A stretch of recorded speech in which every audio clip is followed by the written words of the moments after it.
سلام به تمام بیننده های کانال میدونی. قراره با 10 تا شهر که معروف به شهر ارواح هستن آشنا بشیم. کلمانسکوپ.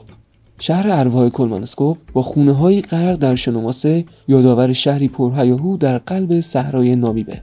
با شروع قرن 20 میلادی و تب و تاب کشف الماس در معدن‌های صحرای نامیب، معدنچی‌های آلمانی به امید ثروتمند شدن به اون ناحیه هجوم آوردن و کلمانسکوپ پا گرفت. اون شهر درست مثل شهرهای آلمان کازینو، سالن رقص و حتی یک تراموا داشت و به مرکز شهر تبدیل شده بود. با گذشت زمان معدن‌ها و زمین‌های اون ناحیه خالی از الماس شد و ساکنین کلمانسکوپ مهاجرت رو در پیش گرفتن، تا جایی که در دهه 1950 به طور کامل تخلیه شد و شنوماسه شهر رو در بر گرفت. اورادور یک شهر کوچیک در نزدیکی شهر لیموژ فرانسه است که روزی به محل ماهیگیری معروف بود، اما حالا ویرانه‌های برجامونده از اون یادآور جنگ جهانی دومه. تقریباً تمام جمعیت این شهر به طرز وحشتناکی در تاریخ 10 ژوئن 1944 به دست نیروهای حزب نازی قتل عام شدند. در جریان اون جنایت مردها در انبارهای شهر محبوس و گلوله باران شدند و زنها و کودک‌ها در کلیسا زندانی شدند و کلیسا به طور کامل منفجر شد. ویرانه‌های این شهر دست نخورده باقی موندن تا گواهی بر ظلم نازی‌ها به اونها باشه. در سال 1999 روستایی با یک موزه در نزدیکی این شهر ساخته شد و به روی عموم بازه. کراکو. از جذاب‌ترین شهرهای متروکه جهان میشه به کراکو اشاره کرد. شهر کراکو واقع در جنوب ایتالیا است که در اواخر قرن 20 به شهر ارواح معروف شد. ساکنین کراکو پس از رانش زمین به دلیل جریان آب و فاضلاب در دهه 1960 شروع به ترک اون کردند و در نهایت در سال 1980 شهر بر اثر زلزله ایرپینیا کاملا متروکه شد. از اون زمان تا حالا شهر ارواح نه تنها هزاران گردشگر رو به خودش جذب کرده، بلکه به مکانی محبوب برای فیلمسازان تبدیل شده، به طوری که فیلم جیمز باند در سال 2008 در این شهر فیلمبرداری شد. بلچیت روستای کوچیک و خالی از سکنه در شمال شرق اسپانیا است. در جریان جنگ داخلی اسپانیا، بلچیت مرکز نبرد بین نیروهای جمهوری‌خواه و فاشیست بود. در اثر محاصره چند هفته‌ای در سپتامبر 1937 به طور کامل تخریب شد. ساکنین اون دچار قحطی شدند و اونهایی هم که زنده موندن به توپ بسته شدند. ویرانه‌های این روستا و کلیسای خیره کننده‌اش نسبتاً دست نخورده باقی موندن و به مکانی پر از ارواح معروف هستند. شهر بادی در کالیفرنیا از معروف‌ترین شهرهای غرب آمریکاست که به دلیل معادن طلایی کشف شده در اون جمعیت اون به طرز باور نکردنی به 10,000 نفر در اواخر دهه 1870 رسید. معدنچی‌ها پس از غارت معادن اطراف اون به شهرهای پررونق دیگه مهاجرت کردند. در اوایل قرن 20 جذابیت بادی روز به روز کمرنگ شد و جمعیتش در سال 1920 به 120 نفر رسید.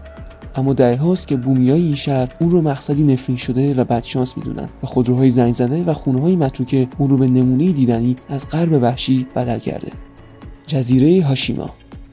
جزیره هاشیما در سواحل ناکازاکی ژاپن با گذشته تاریک روزی اردوگاه کار اجباری در طول جنگ جهانی دوم بود. بیش از 1000 اسیر جنگی و حتی غیر نظامی کره‌ای و چینی در اون کشته شدند. هاشیما که به نام جزیره کشتی جنگی شناخته میشه، یکی از غنی‌ترین جزایر ژاپن از نظر حجم بالای ذخایر زغال‌سنگ در زیر دریاست و تأسیسات استخراج اون در سالهای 1887 تا 1974 برقرار بود. با از بین رفتن تقاضا برای زغال‌سنگ در بازار انرژی و سوخت، این جزیره ناگهان خالی از سکنه شد و طبیعت ساختمان‌های اون رو تسخیر کرد. ورکوتا شهری متروکه در سرمای شدید شمال روسیه است که روزی مردم رو به سمت خودش کشونده بود. به دلیل وجود معدن پررونق زغال‌سنگ، زندانیان بسیاری در سال 1930 تا 1960 برای استخراج زغال‌سنگ به بازداشتگاه معروف گولاک در اون فرستاده شدند. در پی فروپاشی اتحاد جماهیر شوروی، استخراج معدن اون متوقف شد و مردم محلی اونجا رو ترک کردند و شهر با لایه‌ای از برف و یخ پوشونده شد.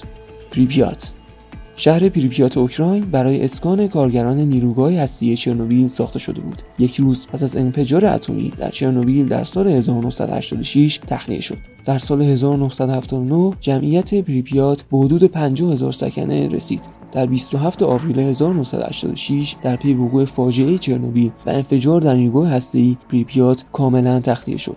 با وجود خطرات ناشی از تخریب شدن نیروگاه هسته‌ای، همچنان گردشگرای زیادی برای دیدن پریپیات به اون ناحیه سفر می‌کنند. در اوایل سال 2020 به مناسبت جشن 50 سالگی تأسیس این شهر، ساکنین سابق پریپیات برای نخستین بار پس از نزدیک به 3 دهه دوباره به اون برگشتند.